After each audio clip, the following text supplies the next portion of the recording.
अर्चना को लड़की हुई नॉर्मल डिलीवरी होने के कारण उसे उसी दिन हॉस्पिटल से छुट्टी मिल गई। पहला बच्चा था तो घर में सभी बहुत खुश थे। सासू जी बहू के आराम के लिए हॉल के पास वाले कमरे में बिस्तर लगा रही थी। बहू शाम को घर आ गई। बच्ची को देखने और अर्चना की खबर पूछने रिश्तेदार एवं पड़ोसी आने लगे।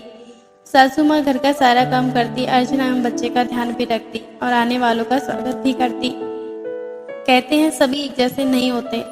सभी अपनी अपनी सलाह अर्चना की सास को देकर जाते। अर्चना को सब सुनाई देता था अंदर। उसी समय एक पड़ोसी की पत्नी आई और कहने लगी, देखो वैसे तो हम डिलीवरी में पूरा मेवा, गोंद, घी, काजू, बादाम, पिस्ता सब डालकर लड्डू बनाते हैं, पर सिर्फ अपनी लड़कियों के लिए।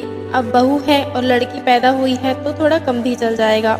बादाम बहुत महंगे हैं, इसलिए 500 ग्राम के बदले 150 ग्राम ले लेना, और वैसे भी सभी मेवा थोड़ा कम कर देना, और लड्डू कम न बने इसके लिए उसमें गेहूं का आटा ज्यादा ले लेना।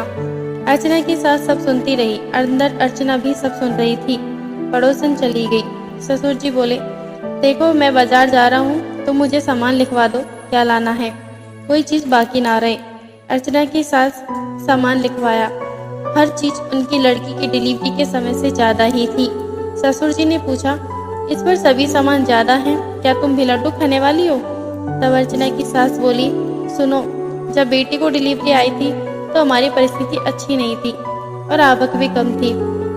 तब आप अकेले कमाते थे, अब बेटा भी कमाता है, इसलिए मैं चाहती हूँ कि बहू के समय मैं वो सब चीजें बनाऊं जो मेरी बेटी के समय में नहीं कर पाई। क्या बहू हमारी बेटी नहीं है? और सबसे बड़ी बात यह है कि बच्चा होते समय तकलीफ तो दोनों को एक जैसी ही होती है, इसलिए मैंने बादाम ज्यादा लिखवाए हैं। लड्डू मैं तो डाल लूंगी ही, पर बाद में हलवे में बनाकर भी खिलाऊंगी, जिसमें बहू को कमजोरी ना आए और बहू पोती हमेशा स्वस्थ रहे।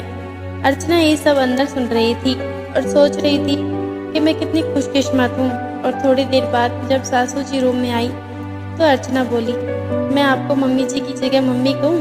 बस फिर क्या था, दोनों की आंखों में आंसू थे। तो आपको ये स्टोरी कैसी लगी हो तो प्लीज़ हमें बताएं कमेंट में, और हमारी चैनल को लाइक करें, शेयर करें, सब्सक्राइब करें। Thank you.